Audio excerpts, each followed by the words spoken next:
So if we want to talk to our kids or youngsters and guide them in the right way, should we yell at them? I think not, because we all know what it feels like to be yelled at. And when we get yelled at, we emotionally shut off. So we can't reach anybody by that, because you can see it in the child's face. They're gone.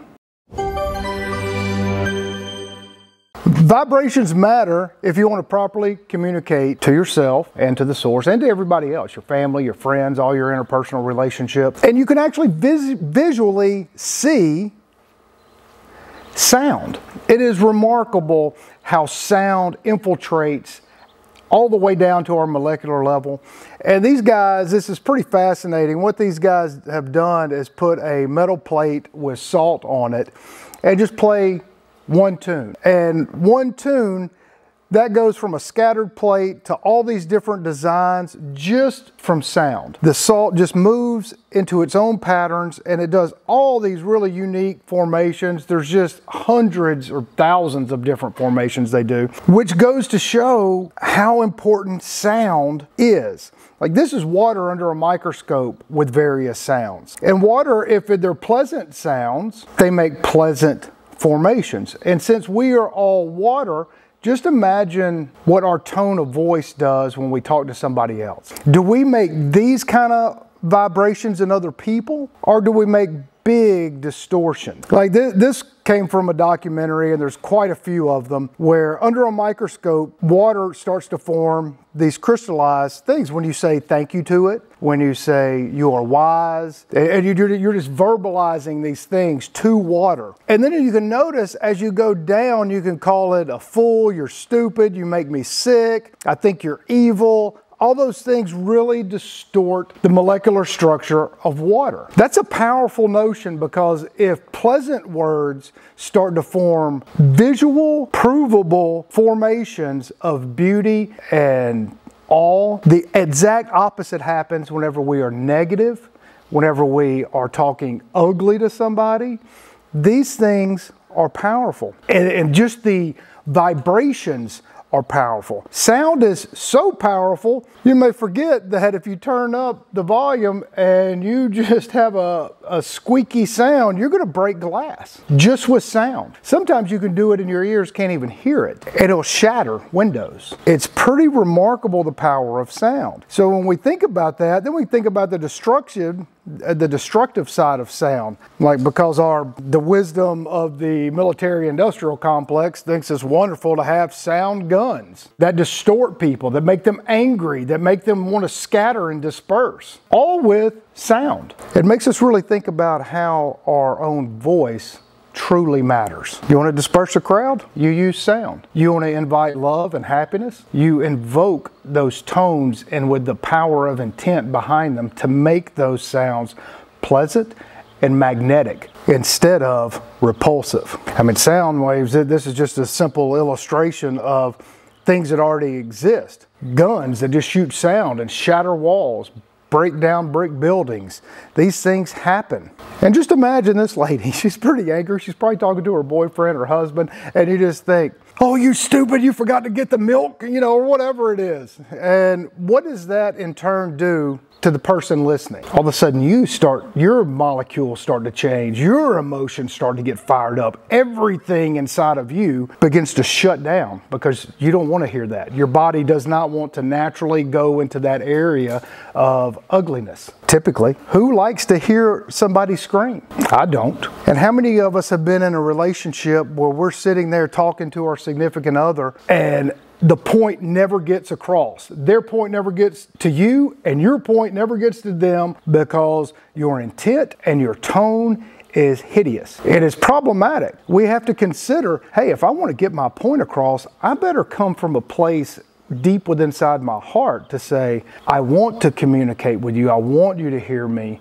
Can we talk as adults and at a mature level where I can honestly listen to you without being offended, and then we can have open and back and forth dialogue to solve our problems? It is very possible. Nobody's going to listen to this guy yelling and screaming. And if you do, you're going to listen to him and call him bad names as you're walking away. You're going to do the same thing. It's kind of like happiness and laughter. It's contagious. Just think about this. I find this fascinating. You have tens of thousands of people that will gather to hear a beautiful voice, to hear a beautiful sound. How many of us are repulsed whenever we hear somebody arguing or fighting? We want to run. But when we have something beautiful, we all want to just rush to it. We should think about that in our daily conversations with each other.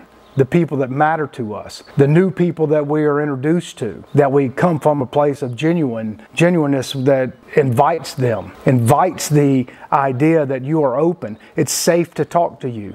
It is safe to exchange our thoughts and emotions in such a way that we can grow together. Like I would want to go see her sing. I don't want to go hear that guy scream. It's a pretty big deal. And then we've all had these pleasant conversations with our friends, our spouse, everybody. That is a much better way to smile, even whenever you don't want to smile. Just smile. You know, the old adage, fake it till you make it, it actually kind of works, because if you just start smiling, you're going to end up creating those hormones that makes your smile real. And it's important because we all want to be in our older age all romantic and lovey-dovey with our spouse after 40, 50 years and know that the communication level is so high, so healthy, so productive that we can enjoy each other openly and honestly without any sort of negative judgment. Everybody's heard their kids have heard their parents argue. That is a hideous sound. I remember as a child there would be a couple of arguments on occasion, and it was so repulsive. Like it hurt your inside. There's no need for that. We do the damage to ourselves. We, with our tones, create this boomerang effect that affect our own molecules in a negative way. And it is totally unnecessary. We can be aware and catch ourselves so that we promote healthy, vibrant molecules, energy that shout out in a calm, beautiful, resonating way, and then it boomerangs back to us in that positivity. It is great. How many of us, we all remember getting, doing something wrong, or we got a bad grade, or we did something where our parents are trying to guide us in the right direction, and sometimes some parents do it the wrong way. They'll yell at you. And what do? You shut down. You go blank. So if we want to talk to our kids or youngsters and guide them in the right way, should we yell at them? I think not, because we all know what it feels like to be yelled at. And when we get yelled at, we emotionally shut off. So we can't reach anybody by that, because you can see it in the child's face. They're gone. And we don't want them to be gone. We want to be able to have a father and a son, a friend, to be able to sit down and say, hey, this is what the problem is. Let's talk about that. How can we resolve this issue and talk to each other as adults? Even a child. It's important. And more importantly still is, how do you talk to yourself every day? Every day we're in front of the mirror. We get ready for the day. We sit there. Are you beating yourself up because your makeup doesn't look right? Oh, God, can I go out? My hair just doesn't look right. Oh, I think I put on a couple of pounds. Oh, I did put on a couple of pounds. You know, how do we communicate with ourselves resonates deep inside. And then that inner communication goes out to everybody else that we see and talk to during the day. Because if we're self-conscious so much of how we look and then go out into public, people feel that. They know that we are insecure. They know that we are not confident in who we are. So it's just something that we need to work on with our internal dialogue. It's very important. Instead, you just smile at yourself. I love to talk to myself. I think everybody should talk to themselves. It is really important. If you ever happen to be at the sanctuary and it's a nice day and I'm out walking around barefooted and I'm just rambling on to myself, well, you can just say, well, there goes Kevin. He's out there giving his inner dialogue. Because if I don't communicate right with myself and keep myself on the right line, who else is going to do that? Who else is going to do it for you? Like, you have to do it.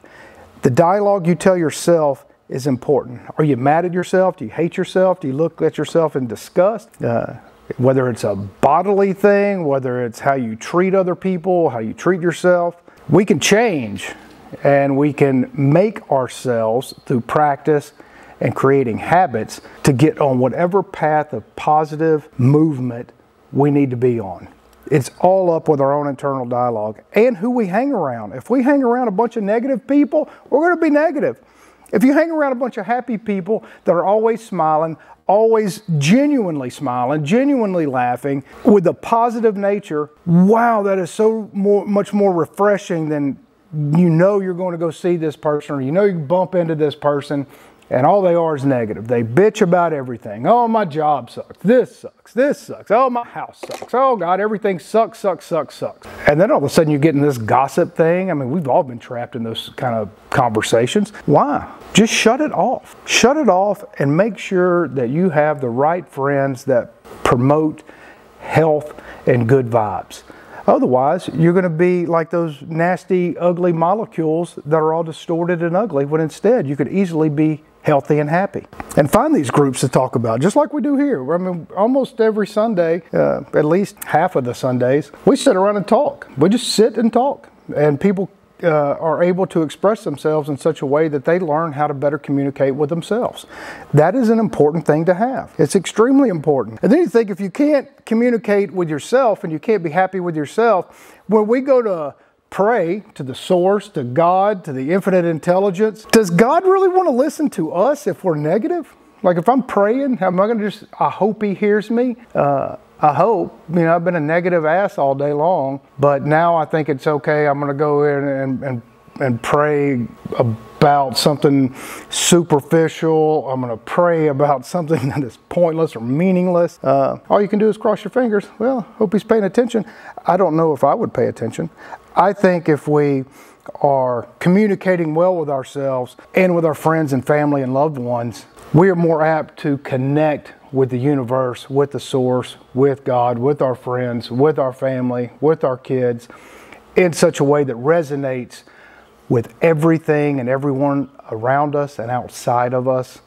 And I highly encourage us to pay attention to our own sound, our own vibrations that we're emitting, so that we can make a difference to ourselves and to everybody that we love. And with that, the very first Sunday of every month, we have an event day. The next one is games and festivities. We're going to be playing tournaments with cornhole, ping pong, tennis, pickleball, basketball, all sorts of fun things. It's going to be fun, fellowship. Bring the family, the kids, and have a great time. And of course, every Sunday at 1:30, we are here. Thank you for joining us. We'll see you next time.